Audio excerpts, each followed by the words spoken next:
Hello class, welcome back बच्चों। तो प्यारे बच्चों, स्टार्ट करते हैं नया लेक्चर। बेटा, कल हमने ना होमवर्क में 4 क्वेश्चन दिए थे, 15, 16, 17, और उसके बाद ना 20th क्वेश्चन दे दिया था। 20th अभी नहीं होगा आपसे। अगर वो प्रॉब्लम आई है तो बिल्कुल जायज़ प्रॉब्लम आई है, अभी उसको छोड़ दो। ठीक है ना। 15, 16, 17 में बताओ अगर किसी की कोई प्रॉब्लम है तो। 15, 16 या 17 में 3 क्वेश्चन, कोई प्रॉब्लम नहीं किसी की, आगे बढ़ सकते हैं। तो बेटा चलो फिर आगे बढ़ जाते हैं। कंसेप्ट नंबर 2 पर अब हमारा डिस्कशन स्टार्ट होगा। कंसेप्ट नंबर 1 ना बेटा, थ्रू प्रैक्टिस आपको खुद ब खुद 5 पॉइंट याद हो जाएंगे। अगर 2-3 बार भी देख लोगे ना उस कंसेप्ट नंबर 1 को, तो आपको खुद ब खुद पता लग जाएगा कि मुझे 5 पॉइंट बाय हार्ट लेने होंगे। चलो जी आगे बढ़ाते हैं बेटा, कंसेप्ट नंबर 2 की बात करते हैं। बेटा कंसेप्ट नंबर 2 मेरा अगेन पार्टनरशिप डीड पर है। अब आप कहोगे पार्टनरशिप डीड पे चर्चा कर तो ली है। बेटा जितनी चर्चा की अभी तक वो 11th की चर्चा है। जब मैंने पढ़ाया था मैंने तभी बोला था मैं वो चर्चा बढ़ा रहा हूँ तो मैंने 11th क्लास में आपको पढ़ाई है। अब वो चर्चा थोड़ी सी आगे बढ़ेगी और थोड़ा सा प्रैक्टिकल की तरफ बढ़ेगी। आराम से सुनना जी। बेटा 11th क्लास में ना हम पढ़ते थे, it is a written agreement between partners with specify the terms and condition of partnership. याद है आपको? रिटन वर्ड गायब हो गया। इट इज अ एग्रीमेंट, और एग्रीमेंट लॉ कहता है इट मे बी ओरल और इट मे बी रिटन। चाहे ओरल कर लो एग्रीमेंट, चाहे रिटर्न कर लो। और अगर आपने किसी से ओरली भी, मान लो किसी को आप पार्टनर बनाना चाहते हो अपनी फर्म में, आपने ओरली भी सारी के सारी टर्म्स एंड कंडीशन डिस्कस कर दी जो पार्टनरशिप में होनी चाहिए, तो वो भी बेटा पार्टनरशिप डीड ही है, चाहे वो ओरल है। बट कहता है it is not essential to have a written agreement but it is desirable. मैं यही बात बताने की कोशिश कर रहा था बेटा, लेकिन डिजायरेबल यही रहता है कि आप रिटर्न करो एग्रीमेंट, ओरल नहीं। देखो लॉ मना नहीं करता, लॉ करता है, लॉ कहता है एग्रीमेंट तो दोनों ही वैलिड है, इधर ओरल और रिटर्न। बट बेटा बात बड़ी सिंपल सी ये है कि अगर आप रिटर्न एग्रीमेंट करोगे लिटिगेशन से बच जाओगे, ओरल करोगे उसका कोई प्रूफ नहीं दे पाओगे, लिटिगेशन में ही फंसे रहोगे। समझाऊं एक बात, एबीसी 3 पार्टनर है, ओरली एग्रीमेंट कर लिया, क्योंकि ज्यादातर केस में क्या होता है लोग बड़े छोटे छोटे लेवल पे पार्टनरशिप करते हैं। एबीसी तीनों ने डिसाइड करा कि हम तीनों ने आप 10-10 हजार रुपए डालते हैं, शेयर मार्केट का काम करेंगे। 30 हजार रुपए डाले, पार्टनरशिप के सारी terms and condition already discuss कर ली। उन्होंने कहा यार एक बड़ी सिंपल सी बात है कि अगर हम पार्टनरशिप डीड बनवाएंगे ना यार, 5 हजार रुपए का खर्चा है, 30 हजार से तो धंधा कर रहे, 5 हजार रुपए खर्च दें, छोड़ क्या करेंगे 5 हजार खर्च करके। ऑरली बात करी, सारी टर्म्स एंड कंडीशन डिस्कस करी, धंधा शुरू कर दी। बेटा जिस दिन थोड़ी सी कमाई ज्यादा होगी ना, उस दिन लड़ाई शुरू हो जाएगी। जिस दिन भी एक आएगा, सारा तो मैं करता हूं, सारा दिन ट्रेड मैं लगाता हूं, मेरी वजह से प्रॉफिट हुआ, मुझे आता हिस्सा मिलना चाहिए, तुम दोनों 25-25% बांट लो। लड़ाइयां उसी दिन शुरू हो जाती हैं बेटा, जिस दिन कमाई ज्यादा होने लगती है। तो ऐसा बोला जाता है, देखो जरूरी नहीं है कि रिटर्न एग्रीमेंट हो, but it is desirable to have a written agreement, क्योंकि लिटिगेशन से बचे रहोगे। लिखा रहेगा ना सब कुछ, लड़ाइयां नहीं होंगी कभी भी, कभी कोर्ट कचहरी के चक्कर नहीं काटने पड़ेंगे। ओरली एग्रीमेंट कर लोगे तो बेटा कोर्ट कचहरी के लिए तैयार रहोगे। समझ आ रही है बात जो मैं बोल रहा हूँ? बिल्कुल क्लियर दोनों पॉइंट। अच्छा एक बात बताओ, सेम सिचुएशन है, एबीसी 3 पार्टनर है, 10-10 हजार रुपए डाल के धंधा शुरू करा, ओरल एग्रीमेंट कर लिया, ओरली डिसाइड कर लिया 1/3 बांट लेंगे या 2:1 में बांट लेंगे या 2:1 में बांट लेंगे, कोई रेशो भी डिसाइड कर ली, धंधा करते रहे। एक दिन अचानक से लड़ाई इतनी बढ़ गई कि कोर्ट कचहरी जाना पड़ गया, तो कोर्ट क्या कह देगी बेटा? कोर्ट क्या कहेगी बेटा? कोर्ट इनको वो प्रोविजन पढ़ाएगी जो इंडियन पार्टनरशिप एक्ट 1932 में लिखे गए। अब सुनना आराम से, क्या प्रोविजन है? कहता है in case written agreement does not exist और silent, the provision of Indian Partnership Act 1932 will apply. कहता है अगर रिटर्न एग्रीमेंट या तो करा ही नहीं, या करा तो रिटर्न एग्रीमेंट पर बेटा कुछ चीजों में साइलेंट रह गया वो रिटर्न एग्रीमेंट, हो जाता है बेटा, कई बार लॉयर से भी मिस्टेक हो जाती है, चार्टर्ड अकाउंटेंट से भी हो जाती है, भगवान नहीं है ना कोई भी। तो बेटा एग्रीमेंट लिख रहे थे, गलती से पीएसआर लिखनी रह गई, गलती से इंटरेस्ट ऑन कैपिटल का रेट लिखना रह गया, गलती से इंटरेस्ट ऑन ड्राइंग किस रेट पे चार्ज करनी है वो रह गया लिखना, तो ऐसे सारी मिस्टेक्स हो सकती है।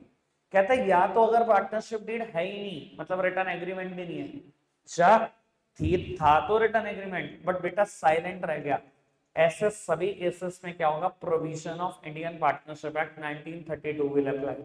और वो प्रोविजन क्या कहते हैं, कहते हैं provision of Indian Partnership Act 1932, बेटा ये 6 बातें कहते हैं। क्या है ये 6 बातें बेटा? सबसे पहली बात, सैलरी और कमीशन अलाउ नहीं करनी किसी भी पार्टनर। अगर पार्टनरशिप डीड नहीं है ना, या तो पार्टनरशिप डीड होती है उसमें रिटर्न एग्रीमेंट में आपने लिखा होता जितनी सैलरी देनी है इतनी कमीशन देनी है, तो बहुत बढ़िया।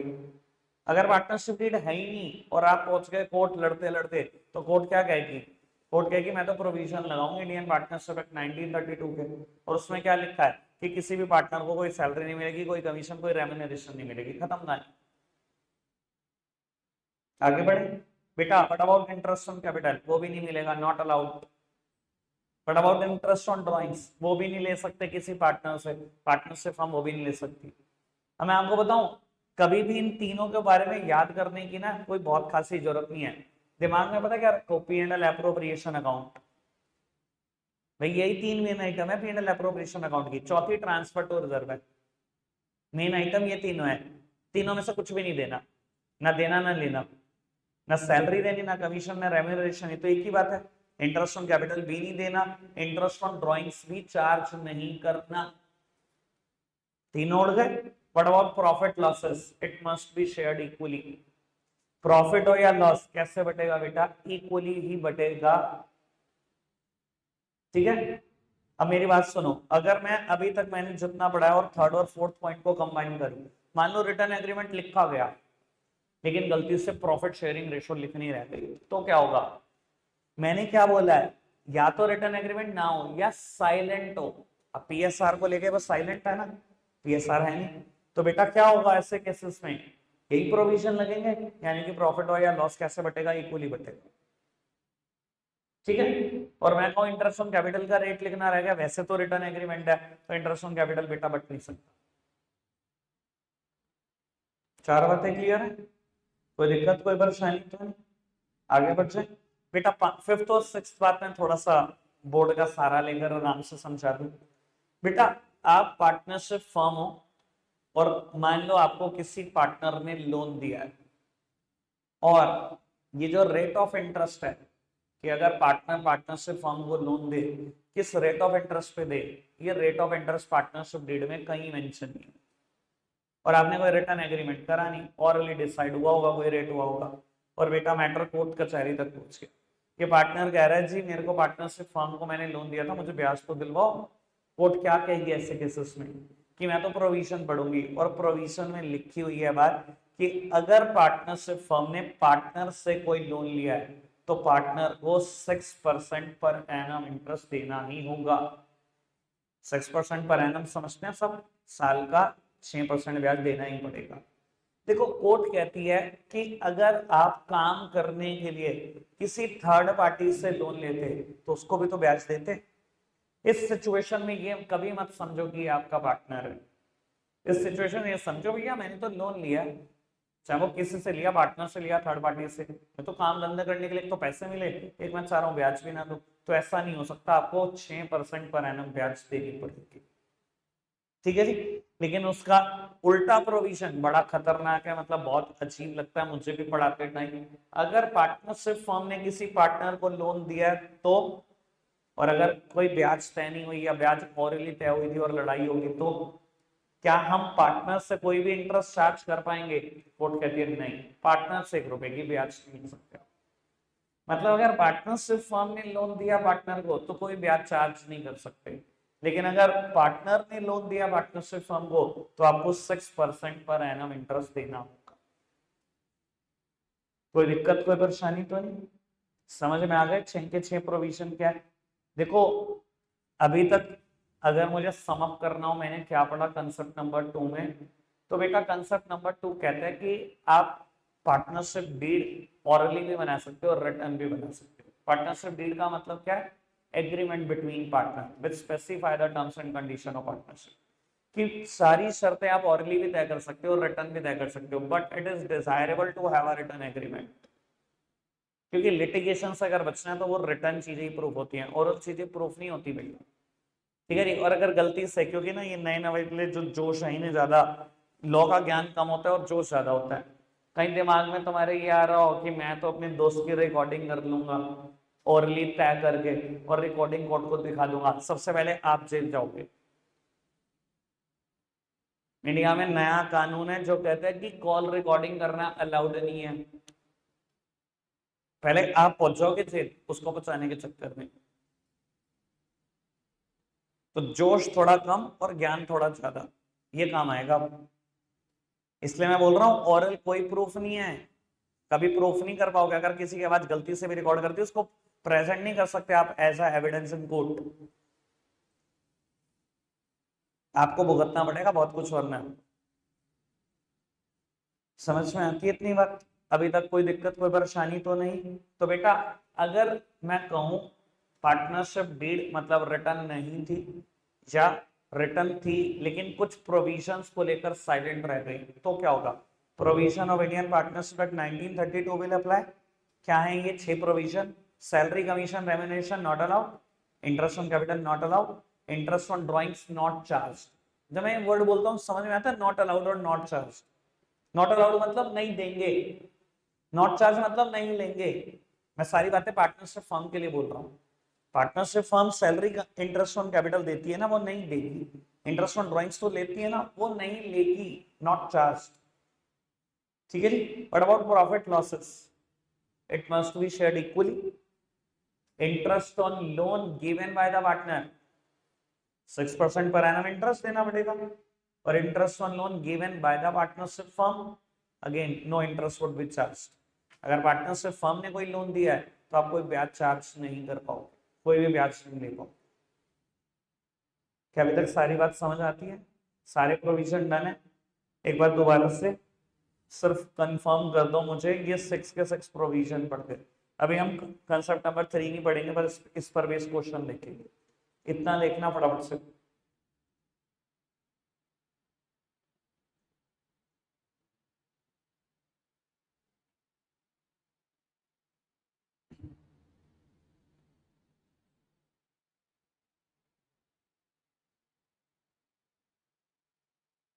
Have done? बढ़ सकते हैं आगे? चलो बेटा बढ़ाते हैं बात को आगे।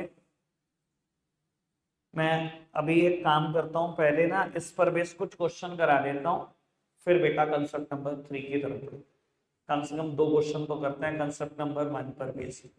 बेटा मैं क्वेश्चन नंबर 2 कराऊंगा। 1 क्वेश्चन तो बहुत ज्यादा सिमिलर है, जो मैंने कंसेप्ट लिखा बिल्कुल समझ लो एज इट इज लिखा होगा। ठीक है, ये पढ़ देंगे 1 मिनट के बाद, पहले कंसेप्ट नंबर 2 पढ़ते हैं, सॉरी क्वेश्चन नंबर 2 पढ़ते हैं। कहता है Mahesh, Ramesh and Suresh are partner in a firm, they do not have a partnership deed, उनके पास कोई पार्टनरशिप डीड नहीं है। At the end of the first year of business they faced the following issue. और वो कोई पार्टनरशिप डीड नहीं बनाई, कहता है 1 साल खत्म होने के बाद कुछ ये इशू फेस कर रहे हैं। अच्छा जी देखते हैं क्या इशू है। कहता है Mahesh wants that interest on capital should be allowed. Mahesh कह रहा है कि इंटरेस्ट ऑन कैपिटल दिया जाना चाहिए पार्टनर को, but Ramesh and Suresh do not agree. Ramesh और सुरेश मना कर रहे हैं कि नहीं दिया जाना चाहिए। बाबू आप बताओ दिया जाएगा या नहीं दिया जाएगा? क्या कहता है provision of Indian Partnership Act 1932? Interest on capital allow नहीं होगा। यानी कि बेटा इस सिचुएशन में रमेश और सुरेश बिल्कुल ठीक बोल रहे हैं, महेश का क्लेम एडमिट नहीं होगा, बिल्कुल गलत बोल रहा है महेश। ठीक है आगे बढ़े। तो वो कहता है Ramesh wants that the partner should be allowed to draw salary, but Mahesh and Suresh do not agree. Ramesh कह रहा है पार्टनर को सैलरी तो दी ही जानी चाहिए, लेकिन महेश और सुरेश कह रहे हैं नहीं दी जानी चाहिए। दी जानी चाहिए या नहीं दी जानी चाहिए? सैलरी भी नहीं दी जानी चाहिए। भाई हमने शुरू के 3 बातें ये तो पढ़ी है ना, सैलरी देनी, ना इंटरेस्ट ऑन कैपिटल, ना इंटरेस्ट ऑन ड्रॉइंग्स लेना, खत्म 2 बातें। आगे बढ़ो जी। Mahesh and Suresh wants that the Suresh should pay interest on loan given to him by the firm, but Suresh does not agree. बेटा महेश और सुरेश कह रहे हैं सुरेश को कि तुझे ब्याज देना चाहिए, पार्टनरशिप फर्म ने तुझे लोन दिया, तुझे उस पर ब्याज दिया जाना, तुझे ब्याज देना चाहिए। सुरेश कह रहा है कि नहीं, मैं एग्री नहीं करता इस बात से। यहाँ सुरेश ही ठीक बोल रहा है। बेटा अगर पार्टनरशिप फर्म पार्टनर को कोई भी लोन देती है, पार्टनरशिप फर्म ने सुरेश को लोन दिया है, अगर पार्टनरशिप फर्म सुरेश को पार्टनर को कोई भी लोन देती है, क्या कोई ब्याज चार्ज कर सकते हैं मुझसे? No interest would be charge. तो बेटा सुरेश सही बोल रहा था इस जगह पे कि मैं इंटरेस्ट नहीं दूंगा कुछ भी। आगे बढ़ाते हैं जी बात को। बेटा लास्ट वन कहता है Mahesh and Ramesh having contributed more capital desire that profit should be distributed in the ratio of their capital contribution but Suresh does not agree।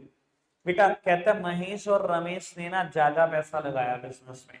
कई बार हो सकता है ना, मान लो महेश और रमेश ने पैसा लगाया 10-10 लाख और सुरेश ने पैसा लगाया 5 लाख, तो ये दोनों क्या कह रहे हैं? ये दोनों कह रहे हैं कि जो प्रॉफिट बांटते हैं ना, कैपिटल की रेशो में बांट दो। अगर कैपिटल की रेशो में बटेगा तो जिसने ज्यादा लगाया उसको हिस्सा भी ज्यादा मिलेगा। अगर मैं इसको रेशो में कन्वर्ट करूं तो 2:2:1 ही तो आएगी। अब ये दोनों कह रहे हैं कि कैपिटल की रेशो में बांट दो प्रॉफिट। सुरेश एग्री नहीं कर रहा। ऐसी सिचुएशन में क्या होगा? प्रॉफिट बांट सकते हो कैपिटल की रेशो में? भैया अगर कैपिटल की रेशो में बांटने के इच्छुक थे, पार्टनरशिप डीड में लिखते, नहीं बनाई ना। जब नहीं बनाई तो ऐसे केसेस में क्या होगा? इंडियन पार्टनरशिप एक्ट 1932 के प्रोविजन लगेंगे और वो क्या कहते हैं? प्रॉफिट हो या लॉसेस कैसे बटेगा? Equally. Question clear? Simple one. आगे बढ़ सकते हैं बेटा। क्वेश्चन नंबर 1 1 मिनट लगाओ, आप अपनी नोटबुक में करके दिखाओ फटाफट से, हो जाएगा, करके दिखाओ। 1 ही मिनट है, मैं 1 मिनट के लिए स्क्रीन सेट रहा हूं बस। क्या होगा क्वेश्चन? क्लियर? आगे बढ़े बेटा। आगे बढ़ाते हैं बात को। अब हम कंसेप्ट नंबर 3 की तरफ जा रहे हैं। कंसेप्ट नंबर 1 कर लिया था, तो अभी कर लिया, उस पर बेस 2 क्वेश्चन कर लिए आपने और मैंने। अभी उस पर बेस कुछ और क्वेश्चन भी करेंगे जो मुश्किल है थोड़े से, या सोचना होगा थोड़ा बहुत। अभी कंसेप्ट नंबर 3 को मिक्स कर लेते हैं और 2 और 3 पर बेस क्वेश्चन करेंगे। पहले कंसेप्ट नंबर 3 पढ़ लेते हैं कुछ बातें। बेटा मैंने लिखा है कंसेप्ट नंबर 3 में सम अदर प्रोविजन। अभी जो बच्चे पहली बार पढ़ रहे हैं थोड़ा सा समझो कि जब भी हम कोई कंसेप्ट पढ़ेंगे ना, उसकी कोई ना कोई हेडिंग जरूर होगी। जैसे कंसेप्ट नंबर 1 की हेडिंग है profit and loss appropriation account, 2 की हेडिंग है पार्टनरशिप डीड, 3 की हेडिंग है सम अदर प्रोविजन, और ये कहीं और नहीं दिए हुए प्रोविजन, इंडियन पार्टनरशिप एक्ट 1932 में ही दिए हुए। क्या कहते हैं कुछ और प्रोविजन?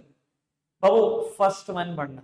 कहता है if a partner carries on a business similar to that of a firm and earns profit, then he must surrender the profit to the partnership firm। बेटा कहता है अगर कोई पार्टनर अपनी पार्टनरशिप फर्म के बिल्कुल सिमिलर कोई बिजनेस करता है और कोई भी प्रॉफिट कमाता है, then he must surrender the profit to the partnership firm. मतलब क्या इस बात का? आइडिया देता हूं। मान लो बेटा मेरी एक पार्टनरशिप फर्म है जिसका नाम है Manish show and company. Manish show and company, यहाँ हम काम क्या करते हैं बेटा? या बेटा ये कंसल्टेंसी फर्म है जहां हम सीए से रिलेटेड सारी कंसल्टेंसी देते हैं, ठीक है। और मैं कहूं बेटा कि मैं इस फर्म में पार्टनर तो हूं ही, मैंने क्या करा, एक सोल प्रोप्राइटरशिप फर्म भी ओपन कर दी, नाम रख दिया मनीष कालरा एंड कंपनी, और यहाँ पर भी सिमिलर बिजनेस करने लग गया, वही सब कंसल्टेंसी देने लग गया जो मैं कंसल्टेंसी पार्टनरशिप फर्म में देता हूँ। क्या कर रहा हूं मैं? Partner carries on a business similar to that of partnership firm, बिल्कुल वही बिजनेस कर रहा हूं जो मेरी पार्टनरशिप फर्म करती है, बस ये अपने नाम से कर रहा हूं, ये सोल प्रोप्राइटरशिप लेवल पे कर रहा हूं। कहता है अगर आपने कोई भी प्रॉफिट कमाया, then you must surrender your profit to the partnership. सारा का सारा प्रॉफिट किसको दे देना? पार्टनरशिप फर्म को दे देना, क्योंकि बेटा इनडायरेक्टली ये पार्टनरशिप फर्म के साथ धोखा है।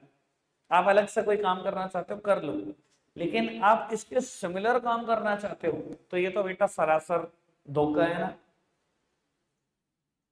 तो लॉ भी कह देता है बेटा कि आप अलग से कोई भी काम नहीं कर सकते। आपने अगर सिमिलर बिजनेस खोल के कोई प्रॉफिट कमा लिया तो सारा प्रॉफिट इसका। बट बेटा यहां पर मैं आपका ध्यान एक चीज पर लेकर आना चाहता हूं। जब आप ये टर्म पढ़ रहे हो ना, ये पूरा पॉइंट पढ़ रहे हो, तो ध्यान रख लेना ये वर्ड बहुत बहुत बहुत इंपॉर्टेंट है। प्रॉफिट ही होना चाहिए। व्हाट इफ कि अगर लॉसेस हो गए, तो बेटा अगर मैं कहूं आपने इंडिविजुअल लेवल पे कोई फर्म खोली जो सिमिलर काम कर रही है आपकी फर्म के जैसा, और यहां आपको लॉसेस हो गए, तो लॉसेस नहीं दोगे पार्टनरशिप फर्म को। लॉ ने कहा प्रॉफिट अगर हुआ है then he must surrender the profit to the partnership firm. ये नहीं कहा कि he must surrender the losses to the partnership firm. ये बात सिर्फ प्रॉफिट के लिए एप्लीकेबल होती है। अगर अलग धंधा करने पर लॉस हुआ तो लॉस किसी का नहीं है, लॉस आप ही का है। प्रॉफिट हुआ तो वो पार्टनरशिप फर्म को देना पड़ेगा। क्या ये बात समझ में आती है? पक्का से आगे बढ़े बेटा। सेकेंड पॉइंट क्या कहता है? कहता है if a partner uses firms connection और firms property and earn profit then he must surrender the profit to the partnership firm. अगर पार्टनर फर्म का कनेक्शन इस्तेमाल करता है या प्रॉपर्टी इस्तेमाल करता है और उसकी वजह से कोई प्रॉफिट कमाता है, तो वो भी क्या करना पड़ेगा? पार्टनरशिप फर्म को सरेंडर करना पड़ेगा। समझाने के लिए एक बात समझा देता हूं आपको। बेटा मान लो आपका ना फर्नीचर का बिजनेस है, ठीक है जी। ABC आप 3 पार्टनर हो, फर्नीचर का बिजनेस करते हो होलसेल। एक सप्लायर है जिससे आप सारा फर्नीचर खरीदते हो, कई करोड़ों रुपए की डीलिंग है एवरी ईयर। अभी बी का ना कोई नॉन होटल बना रहा है, ठीक है जी, इन मसूरी। और उसने बी को कहा जी मुझे फर्नीचर दिलवा दो। उसने कहा जी मैं बिल्कुल दिलवा देता हूं। क्या किया है बी ने? डायरेक्टली उस सप्लायर के पास ले गया जिससे इनकी पार्टनरशिप फर्म का सामान आता है, और सारा सामान उसके होटल के लिए वहां से दिलवा लाया, और कुछ ना कुछ उसने बीच में बेटा कमीशन या प्रॉफिट अर्न कर लिया। आपने क्या किया यहां पर प्रैक्टिकली देखो तो बी ने क्या किया? फर्म का ही तो कनेक्शन इस्तेमाल किया। ये कनेक्शन, ये जो सप्लायर आपने जोड़ा, ये फर्म का ही तो था। फर्म का कनेक्शन आपने इस्तेमाल करके क्या करा? प्रॉफिट बना लिया। ऐसे केसेस में जो भी प्रॉफिट बनाया है, you must surrender the profit to the partnership firm. What if कि अगर लॉसेस हो जाए ऐसी सिचुएशन में, बेटा अगर लॉसेस हो जाए तो लॉसेस सरेंडर नहीं होंगे पार्टनरशिप फर्म को, लॉसेस आप ही के, सरेंडर से प्रॉफिट होगा। कोई दिक्कत कोई परेशानी तो नहीं? समझ आई अभी तक बात? दोनों बातें बेटा। लास्ट वन कहता है a partner can be admitted as per partnership deed और with the consent of all the partners. बहुत काम की बात बेटा। कहता है अगर किसी पार्टनर को एडमिट करना हो तो या तो पार्टनरशिप डीड के हिसाब से हो सकता है, और अगर पार्टनरशिप डीड ना हो तो बेटा with the consent of all the partner. याद है बेटा जब मैंने परसों पार्टनरशिप डीड शुरू करी, तो पार्टनरशिप डीड में बताया था बहुत सारे मैटर लिखे होते हैं। उसमें एक बात बताई थी एडमिशन ऑफ पार्टनर लिखा होता है। किसी भी पार्टनर का एडमिशन होना हो कहाँ लिखा होता है? पार्टनरशिप डीड में लिखा होता है। मैं कहूँ अगर पार्टनरशिप डीड ही नहीं है तो फिर क्या होगा? अगर आज तक डीड लिखवाई नहीं है आज तक तो क्या होगा? तो बेटा अगर किसी भी पार्टनर का एडमिशन होना है या रिटायरमेंट होना है, ये वर्ड वैसे मैंने सिर्फ एडमिशन के लिए लिखा, रिटायरमेंट भी होना है, तो कैसे हो सकता है बेटा? With the consent of all the partner. Again समझाने के लिए एक एग्जांपल दे देता हूं बेटा। 3 पार्टनर हैं ABC, और बेटा ए चाहता है कि उसका सन जो मिस्टर डी है वो भी इस फर्म का ना पार्टनर बन जाए, ठीक है जी। और पार्टनरशिप डीड में कुछ नहीं लिखा हुआ, कोई प्रोविजन ही नहीं है मान लो एडमिशन से रिलेटेड, या पार्टनरशिप डीड एग्जिस्ट ही नहीं करती, तो क्या होगा बेटा? अगर पार्टनरशिप डीड एग्जिस्ट नहीं करती तो एडमिशन हो सकता है with the consent of all the partner. यही कहता लो। ए ने कह दिया चलो ठीक है, ए तो कहेगा ही, उसका बच्चा वो तो चाहेगा ही पार्टनर बने। बी ने भी कह दिया चलो ठीक है, ए के लड़के को हम पार्टनर बना लेते हैं, लेकिन सी ने मना कर दिया, बेटा ये पार्टनर नहीं बन सकता। क्योंकि ज्यादातर दिमाग हमारा पता है कहाँ घूमता है? हम ज्यादातर ना चीज में फंसे रहते हैं, जी मेजोरिटी आ गई, जी मेजोरिटी हमारे फेवर में आ गई। बेटा कुछ जगह पे ना मेजोरिटी से कुछ नहीं होता, कुछ जगह पे 100% फेवर में वोट चाहिए आपको।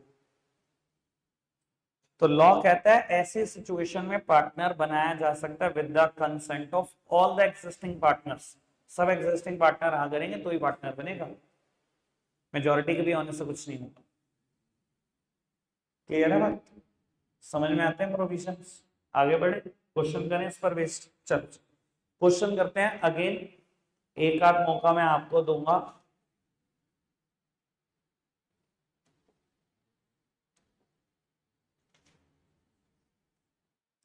बेटा क्वेश्चन नंबर 3 करना है, अभी आपने बहुत सोच समझ के, ठीक है जी। मैं स्क्रीन पर 2 मिनट के बाद आऊंगा, अपनी नोटबुक में खुद से सोच समझ के क्वेश्चन करना। क्वेश्चन नंबर 3 एक बार फटाफट से सॉल्यूशन डिस्कस करते हैं। कहते हैं following differences have arisen among PQR, state who is correct in each case. कुछ डिफरेंस अराइज हुए हैं PQ और R के बीच में, कौन ठीक है ये हमें बताना है। सबसे पहले ए point, P used 50,000 belonging to firm and earned a profit of 5,000. Q and R wants that the amount to be given to firm। बिल्कुल पूरे के पूरे 55,000 फर्म को दे दो। देखो ये मेरे कंसेप्ट नंबर 3 का पॉइंट नंबर 2 ही तो है। क्या पढ़ा था हमने? If a partners uses firms connection और प्रॉपर्टी, अगर आपने फर्म का कनेक्शन यूज करा या प्रॉपर्टी यूज करी और कोई भी प्रॉफिट कमाए, then he must surrender the profit to the partnership firm. सारा का सारा पैसा पार्टनरशिप फर्म को देना पड़ेगा। यहाँ आपने फर्म की ही प्रॉपर्टी यूज कर दी, फर्म के 50,000 यूज करके 5,000 बना लिए। किसके हैं ये पैसे? ये तो देने ही फर्म को है, और प्रॉफिट कमा लिया।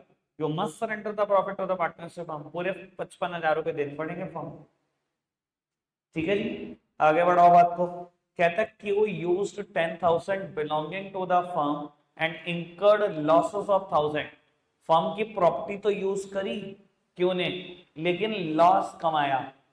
लॉस थोड़ी फर्म लेती है, प्रॉफिट होता तो सरेंडर करा लेती, लॉस थोड़ी सरेंडर करेगी। Q को क्या करना पड़ेगा? फर्म के 10,000 तो वापस करने होंगे। कोई दिक्कत, कोई परेशानी? थर्ड वन सबसे इंपॉर्टेंट मुझे लगता है, P and Q want to purchase goods from Star Limited, R does not agree। P और Q ने स्टार लिमिटेड से गुड्स खरीदना चाहते हैं, कहता है R एग्री नहीं कर रहा। अच्छा बताओ, गुड्स खरीद सकते हैं क्या नहीं खरीद सकते? खरीद सकता है। कोई लॉजिक बताओ क्यों? ये कह रहे हो मेजॉरिटी आपके पास है, इसका मेजॉरिटी से कोई लेना देना नहीं है। डेफिनेशन याद करो, carried on by all or any one of them acting for all। एक आदमी सबके बिहाफ पर एक्ट कर सकता है कि नहीं कर सकता?